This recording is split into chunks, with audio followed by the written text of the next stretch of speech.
horrible, overgrown, spiky pests. My purpose for being here today is Project John. Today I'm going to remove the seats out of this car and sell them to a friend of mine called David. I once named the car after this friend of mine, David, although I've never had a Project David. I had a Project Alan, and that's the car I'm talking about because I got his name mixed up. But before I take the seats out, I'm going to take the carpet out. I'm going to give you a moment there to have a little question mark pop up. Give you time to say, hang on, how can you take the carpet up before the seats? Well, trust me, a man of my ingenuity has ways, and is especially helpful when you have another car at the other end of the yard. Taking the carpet out of a Rover 75 or a MG ZT, whichever you prefer to call it, is actually quite an easy job. I'll show you why. We just have these lips to remove, the seat belt bottom end to remove, which is a 17mm head, and then the footrest over there, which is 8mm, two of those. And the centre console, of course, and then a couple of bits around the side there held on by screws. And that's it. Well, beside the seats, that is. I may as well admit now that the removing the carpet is actually the more difficult part of removing the carpet, if you know what I mean. Taking everything ready to take the carpet out, easy, but the carpet is very heavy, although it shouldn't be. It's usually heavy for the same reason that I'm heavy or you're heavy, sort of 70 or 80% water. It's coming out.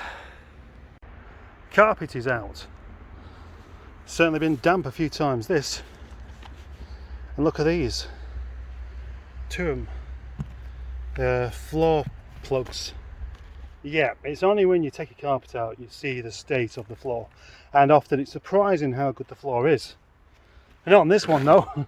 Well, most of this side's okay,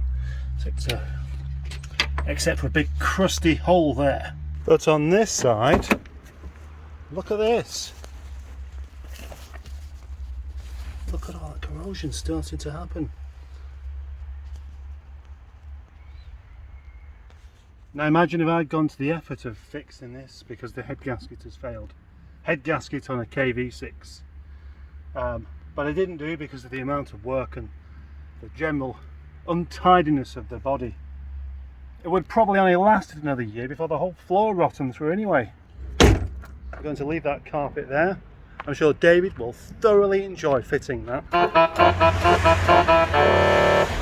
It's a shame about the ZTs and Rover 75s or whatever you want to call them, because their days really are very much numbered, like all Rovers, but I think these in particular are even more vulnerable because of the inherent corrosion they seem to have.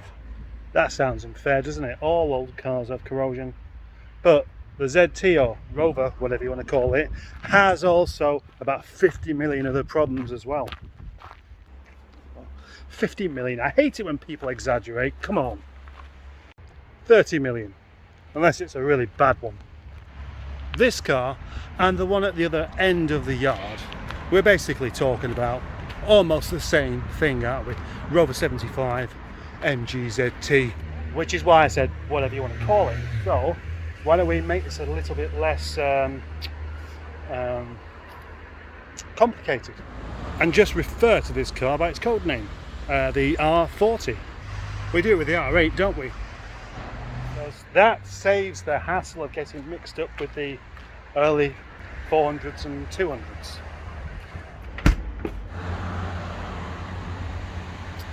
The T50 focus. And what I haven't done is check these T50s on here so far to make sure that no one's tried to take them out previously and round them all off all over the place, because that would be a big problem. I've probably shown you this before, but to get these seats out we have 4 T50 headed bolts like so, and they have to be undone. Lefty loosey, ba-down, bam, bam. Lefty loosey, ba-down, bam, bam. Lefty loosey, ba-da-ba-da-ba-da-ba-da. Anti-clockwise the way to go. As far as removing seats is concerned, the best situation will be somebody never messing with them, or somebody's taken them out before and not put them in too tightly. But the worst one is somebody trying to take them out and failing. Lefty loosey, ba-dam, bam, bam. Lefty loosey, da-digga-digga-digga. One of the best things about removing seats is that's when you find the money. Look at that, 45 pence. There's another 20 pence there. That's enough to buy a cauliflower with. Useful bits so far, these demon shine, pour on shine things. Wonder if they're any good. Condoms, I mean spectacle cleaners, and a pen. Pens are always to be found in cars. I've got loads of pens and I'll not stop keeping them. Some mints as well. They're 2 years out of date and they're a bit sticky, but seems a waste not to eat them. Now, what do we think of this carbon fibre effect dash? I mean, obviously it's as fake as a £10 coin, but I kind of like it. I don't know why. I don't know why actually these bits are missing there, because the difficult part to do would probably be all this part here. So you can manage that part, but not these two flat bits there. What's going on there? Just found this in the boot. Prada, which I believe are expensive sunglasses. You'd have to have a screw loose to pay that kind of money. Or at least a 17mm wheel lug. My favourite bit of any moving cars around when you've got no seats in is this bit. Finally you get to experience what it's like to be an old person driving.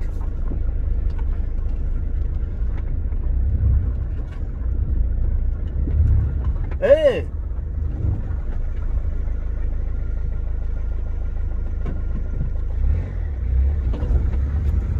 Time to go!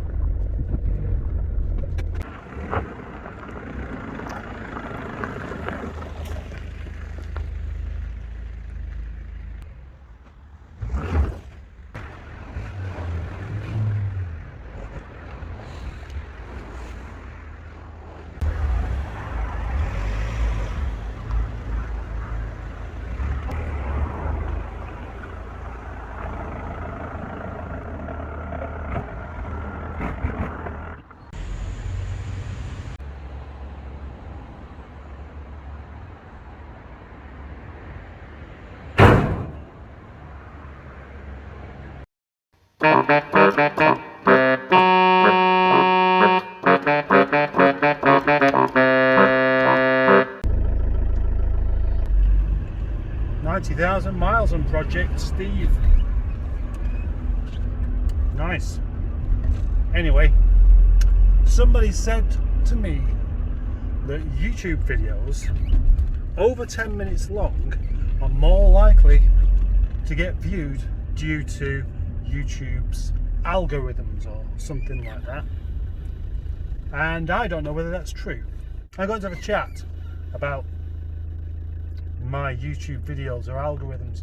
Actually, it doesn't matter what I talk about as long as I push this video over 10 minutes long.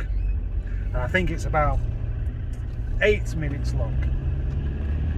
I like to have a boring bit on the end of the video just to make sure people are watching it to the end, which obviously you don't really need to do. You can turn it off now, but you never know what you might miss. Something really good might happen. I've just seen a man on a tractor. That's quite good. There's a man with a tie on there. That's unnecessary. There's a Volkswagen Polo in front of me. That's incredibly boring. And I'm driving at night time because summer is over with. And that's depressing.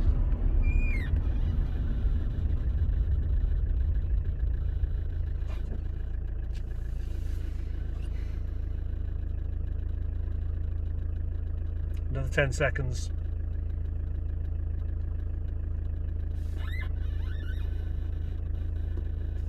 Oh, what do you call a giraffe with an earache?